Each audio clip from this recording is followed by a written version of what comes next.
Start with the name of Allah, who is the most beneficent and most merciful. Assalamu alaikum. Welcome in the Desert Rose Psyche YouTube channel. Hope everyone will be fine and with the good health. Myself Inza Farooq, and today the lecture topic is blindness. Basically आज हम बात करेंगे कि blindness है क्या, क्या facts हैं, जो की फैक्ट्स हैं उनके बारे में बात करेंगे। तो according to WHO world health organisation estimate किया गया कि 7 मिलियन पीपल्स ऐसे हैं जो ब्लाइंड हो रहे हैं हर साल, जिनमें से 75% जो ब्लाइंडनेस है वो अवॉइडेबल है, 80% हमारे पास जो विजुअल इम्पेयरमेंट है वो अवॉइडेबल है, और 63% ऐसे हैं जो लो विजन के साथ हैं, जिनको बहुत थोड़ा नज़र आता है या बिल्कुल नज़र नहीं आता, और 82% हमारे पास ऐसे हैं जो ब्लाइंड पीपल हैं जिनको बिल्कुल नज़र नहीं आता at the over the age of 50 years of age में। 6 WHO वर्ल्ड हेल्थ ऑर्गेनाइजेशन जो रीजन थे हमारे पास, जिनमें South East Asia and Western Pacific जो थे हमारे पास, वो 73% जो थी मॉडरेट से स्वेयर विजुअल इम्पेयरमेंट थी उनके अंदर, और 58% जो थे हमारे पास वो क्या थे, ब्लाइंडनेस थे। की फैक्ट्स में हमारे पास आ जाती है कि 285 मिलियन जो पीपल थे वो विजुअली इम्पेयर्ड हो रहे थे वर्ल्ड वाइड, जिनमें से 39.8 मिलियन जो थे वो हमारे पास क्या थे, ब्लाइंड थे। मोस्ट जो पीपल थे विजुअल इम्पेयरमेंट के साथ वो बूढ़े लोग थे, ठीक है। मोस्टली जो फीमेल्स के अंदर होती है वो हाई रिस्क होती है, एट एवरी एज के ऊपर ये हाई रिस्क पे होती है in every part of the world.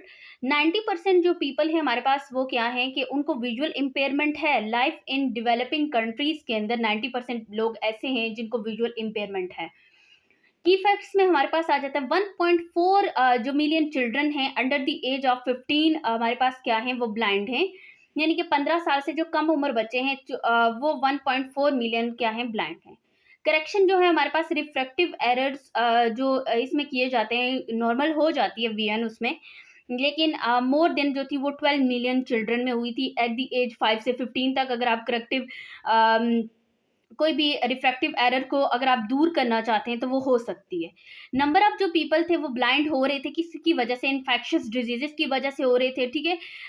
और एज रिलेटेड जो इम्पेयरमेंट थी हमारे पास वो क्या हो रही थी, इंक्रीज हो रही थी, यानी कि विजुअल इम्पेयरमेंट क्या हो रही थी, इंक्रीज हो रही थी according to the age. Blinding trachoma जो था वो इफेक्ट कर रहा था 40 मिलियन पीपल को टुडे, बट कंपेयर अगर करें 1985 में तो उसमें 360 मिलियन पीपल्स को इफेक्ट कर रहा था। क्यों? क्योंकि अब जो है वो इस चीज़ का जो है वो ग्लासेस आ गई, बाद में लेंसेज आ गए जिससे इसको दूर किया जा सकता है, ठीक है। लेकिन तब ये चीज़ें नहीं थी, तो उसकी वजह से अगर 1985 में देखा जाए तो 360 मिलियन पीपल ऐसे थे जिनको ब्लाइंडिंग ट्रैकोमा था। डेफिनेशन हमारे पास क्या आती है, ब्लाइंडनेस होती है लैक ऑफ विजन, जब आपको बिल्कुल नजर नहीं आता, ठीक है। और ये रेफर करती है आपकी लॉस ऑफ विजन के साथ, जो कभी भी आपकी करेक्ट नहीं हो सकती किसी भी ग्लास के साथ या कॉन्टैक्ट लेंजेस के साथ। लेकिन जो पार्शियल ब्लाइंडनेस होती है उसका मतलब होता है, पार्शियल को बोलते हैं कि हाफ ब्लाइंडनेस, ठीक है, जब आपकी लिमिटेड विजन चली जाती है या आपके पास लिमिटेड विजन रह जाती है पीछे। कंप्लीट ब्लाइंडनेस का मतलब होता है कि जब आप कुछ भी नहीं देख सकते, आप इवन के लाइट को भी नहीं देख सकते। ब्लाइंडनेस के कॉजेज हमारे पास क्या क्या आ जाते हैं कि इसमें डायबिटिक रेटिनोपैथी आ जाती है 5% आ जाती है, ऑन्कोसिरोसिस आ जाती है 1% आ जाती है, ट्रैकोमा 4% आ जाता है, चाइल्डहुड जो ब्लाइंडनेस है हमारे पास वो 3% आ जाती है, कॉर्नियल ओपासिटीज आ जाती हैं 5% आ जाती हैं, AMD हमारे पास 9% आ जाती है, ग्लूकोमा 12%, एंड मेजर कॉज जो हमारे पास आता है वो कैटरैक्ट आ जाता है, जिसको मोस्टली लोग अवॉइड कर देते हैं और बाद में ये कैटरैक्ट बन जाता है, इसमें 48% आ जाता है। अदर जो आ जाते हैं वो 13% आ जाती हैं।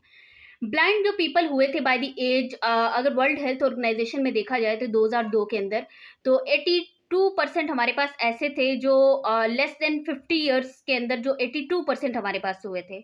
अगर हम 15 से 49 ईयर्स में देखें तो वो हमारे पास हुए थे 14%। अगर लेस देन 15 ईयर्स देखें तो वो हमारे पास हुए थे 4% पीपल्स आर ब्लाइंड।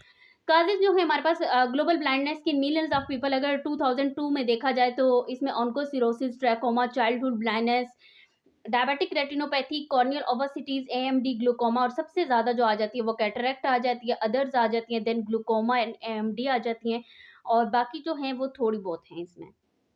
ब्लाइंडनेस के जो चिल्ड्रन कॉजेज है उसमें हमारे पास क्या आ जाता है कि 1.4 जो हमारे पास आ जाती है मिलियन चिल्ड्रन है अंडर द एज 15 जो है वो ब्लाइंड है।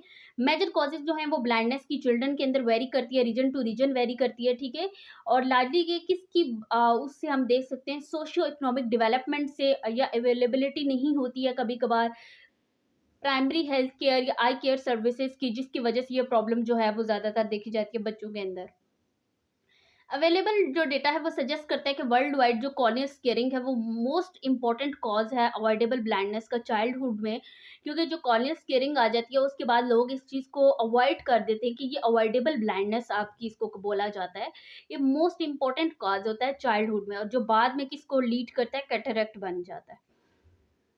ब्लाइंडनेस चैलेंजेस आ जाती हैं हमारे पास डेवलपिंग कंट्रीज के अंदर। ब्लाइंडनेस जो है वो पार्टिकुलरली डिवास्टेटिंग है डेवलपिंग वर्ल्ड में, लेकिन ये प्रोफाउंड होती है impact of quality of life, क्योंकि जाहिर सी बात है कि अगर एक इंसान जो है वो अंधा हो गया है, ठीक है, ब्लाइंड पर्सन है, तो उसकी क्वालिटी ऑफ लाइफ के ऊपर बहुत बड़ा इम्पैक्ट पड़ता है।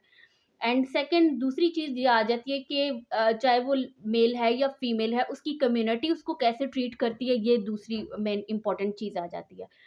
मेजोरिटी जो ब्लाइंड पीपल्स हैं डेवलपिंग कंट्रीज के अंदर, वो ऐसे एरियाज में रह रहे हैं जहाँ पे कोई आई केयर प्रोवाइडर या हॉस्पिटल उन एरियाज के अंदर नहीं है, क्योंकि मोस्टली ऐसे होता है कि जो आई केयर हॉस्पिटल या ऐसी सर्विसेज होती हैं वो ऐसे सिटीज़ वगैरह में होती हैं। तो अगर जो बैकवर्ड एरियाज होते हैं उनके अंदर ये सर्विसेज प्रोवाइड नहीं की जाती हैं, तो वहाँ लोगों को इतनी अवेयरनेस भी नहीं दी जाती है इस चीज़ के बारे में। इसी वजह से सबसे ज़्यादा पेरेंट्स क्या करते हैं, इस चीज़ को इग्नोर करते हैं, वो अवॉइडेबल ब्लाइंडनेस के अंदर चली जाती है, और बाद में बच्चों को क्या आती है, कॉर्नियल स्केयरिंग के साथ साथ उनको बाद में ये चीज़ कैटरेक्ट में आ जाती है, तब जाके वो इसका इलाज करवाते हैं।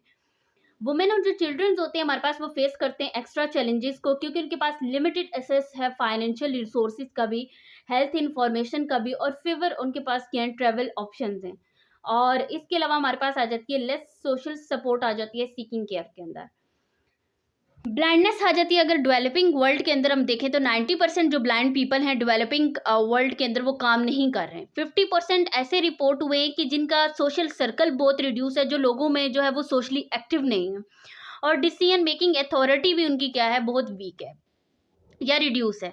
ब्लाइंड पीपल जो हमारे पास डेवलपिंग वर्ल्ड के अंदर आ जाते हैं, वो उनकी एक तो ये है कि उनकी लो एम्प्लॉयमेंट है, ठीक है, ऐसे लोगों को कोई जॉब नहीं देता है। इनएडिक्वेट हाउसिंग, उनका कोई इतना अच्छा वेल सेटल्ड घर नहीं है, ठीक है, सब स्टैंडर्ड हेल्थ केयर भी उनके पास नहीं है, बैरियर्स भी उनकी एजुकेशन में आ रहे हैं, कल्चरल एक्टिविटीज़ भी उनकी जो है वो कम है, स्पोर्ट एंड रिक्रिएशंस भी क्या है उनकी कम है। लाइफ एक्सपेक्टेंसी जो है हमारे पास वो लेस होती है या हाफ होती है हमारे पास देन एज मैट, अगर साइंस इंडिविजुअल उनको किया जाए तो उनकी काफ़ी ज़्यादा चीज़ें जो होती हैं वो कम होती हैं। एजुकेशन हमारे पास आ जाती है अप्रोक्सीमेटली 90% जो विजुअली इम्पेयर चिल्ड्रन होते हैं लो इनकम कंट्रीज़ के अंदर, वो डिप्राइव ऑफ करते हैं एजुकेशन से। लैक ऑफ इंफ्रास्ट्रक्चर है, ठीक है, इंफ्रास्ट्रक्चर नहीं ना होने की वजह से, या अफोर्डेबल हेल्थ केयर नहीं है उनके पास, या ऐसे एसेसिबल नहीं है हमारे पास, या सूटेबल स्कूल मटेरियल नहीं है ऐसे लोगों के लिए, जो है वो प्रॉपर एक स्कूल बनाने चाहिए, उनको ऐसा इंफ्रास्ट्रक्चर डेवलप करना चाहिए, प्रॉपर उनकी हेल्थ केयर की जो सर्विसेज हैं वो उनको प्रोवाइड करनी चाहिए, लेकिन ऐसी चीज़ें नहीं हैं। और मोस्टली ऐसे जो क्वालिफाइड टीचर्स हैं वो भी प्रिवेंट किए जाते हैं विजुअली इम्पेयर चिल्ड्रन को फ्रॉम अटेंडिंग स्कूल, के ऐसे लोगों के लिए ऐसे ही टीचर्स होने चाहिए जो उनको समझ सके और उनको आगे लेके चल सके।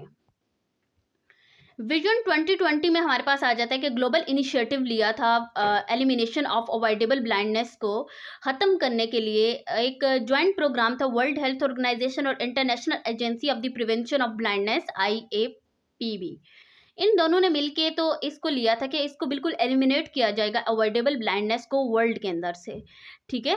तो बहुत सारी इंटरनेशनल मेंबरशिप भी थी NGOs वगैरह की इनके साथ, तो एसोसिएशन, प्रोफेशनल एसोसिएशन से, आई केयर इंस्टीट्यूशन से एंड कॉरपोरेशन से, जिनने मिल के इस पे काम किया था। Thank you so much.